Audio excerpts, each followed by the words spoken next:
Kumusta po ang lahat mga kaibigan at mga kabarya sa buong mundo? Kumusta po at sana'y nasa mabuting kalagayan ang bawat isa.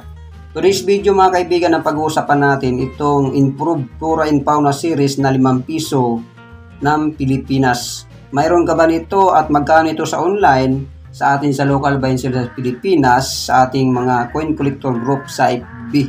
Ayan mga kaibigan, pag-uusapan natin para ma-aware ka kung magkano ang bintahan at bilihan ng gantong barya. So ayan mga kaibigan, before ang lahat mga kaibigan ay huwag kalimutan mag-subscribe. Alejandro Bilgat TV ang inyong kaibigan. Ayan mga kaibigan, nakikita nyo sa video, ang year po nito ay 1991. Mababasa nyo sa taas ng ulunan ay Republika ng Pilipinas at ang nakaportrait dyan ay si President Emilio Aguinaldo, First President of the Republic of the Philippines. Ayan mga kaibigan. So ang baryang ito mga kaibigan ay hindi silver, hindi rin gold. Ito po ay gawa sa brass or tanso. Ayan.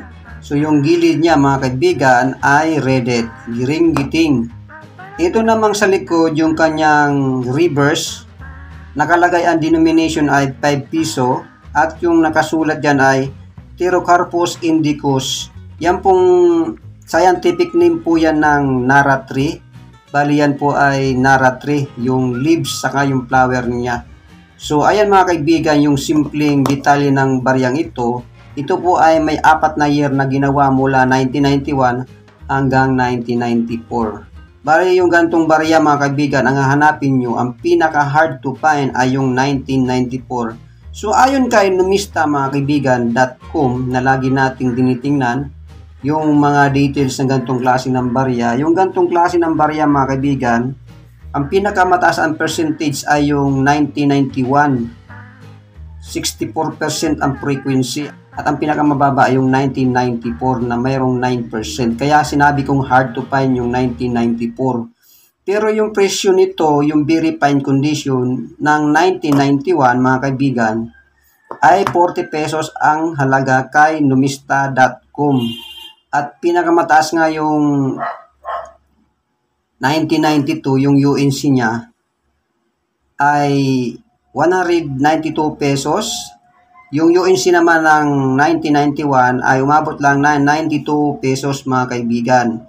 Yan yung presyo mga kaibigan kay numista.com. Ayan. Sa YouTube mga kaibigan, may mga nagpapaliwanag nito pero wala naman akong nakitang nagpresyo ng overprice. Bali kung bibilhin mo ito mga kaibigan sa mga coin collector group sa FB, mabibilhin mo, magbebenta ka. Ang bintahan nito or bilihan ay pinakamababa na yung kondisyon niya ay good pa ba mga kaibigan. Yung hindi nakagandaan katulad nito, good condition lang. Pero walang damage mga kaibigan. May mancha siya. Yan po ay mabibili o mabibenta 5 to 10 pesos ang isa. At pagka magaganda mga kaibigan, nabibili po yan ng 30 to 50 pesos. Yung sinasabi kong 30 to 50 pesos, yan po yung mga uncirculated, makinang, maganda, makinis, makintab, walang dumi, walang damage. Yung gantong hawak ko, yan ay pwede po yung mabenta to 5 to 10 pesos ang isa mga kaibigan. Pag pa isa-isa. Siguro pag bultuhan, marami yan. Ganito.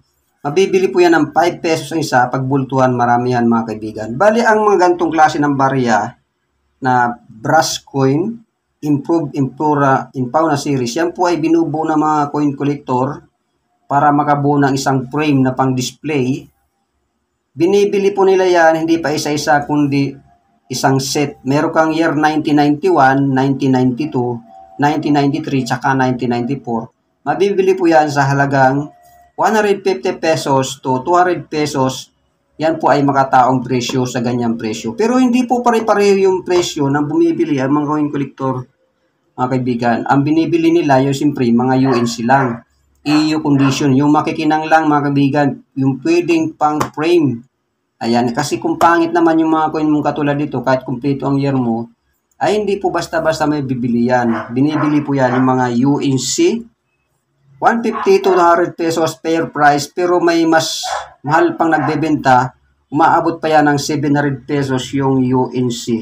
Ang presyo pong yan ay nakadepende pa yan sa presyo ng seller mga kaibigan. Kasi karapatan mo naman magpresyo kung magkano ang presyo mo gustong ibenta. Pero mga taong presyo, isang set 1991, 1992, 1993, 1994 ay up to 200 pesos mga kaibigan. Pero pag paisa-isa mga kaibigan sa coin shop, siyempre po mas mahal po yan. Baka mabili nyo pa yan ng 100 pesos, may libre pang coin capsule. Ayan mga kaibigan. Pero kung sa local lang, sa tao lang, pag UNC, 30 to 50 pesos mga kaibigan. Nang tiningnan ko din naman sa site ni eBay, nagkakahalaga siya ng $6, halos 350 pesos. At kay Carousel naman mga kaibigan, tiningnan ko din, nakapost doon ay yung 1991 alone ay nagkakahalaga ng 100 pesos mga kaibigan. So ayan mga kaibigan, yung gantong klase ng barya ay hindi naman kamahalan, pero ang hard to find dito sa ganitong Improve in Flora and Fauna series na 5 piso, yung 1994 mga kaibigan. Yung 1994 naman mga kaibigan, kung mayroon kang isang piraso, siyempre hinahanap din ng mga coin collector, nasa iyo yan kung magkano binta. Pero para sa akin ay 100 pesos ang isa, basta uncirculated. Maraming pong salamat sa panood at pagsuporta sa aking channel. This is Alejandro Bigot TV, ang inyong kaibigan. God bless you all. Bye-bye!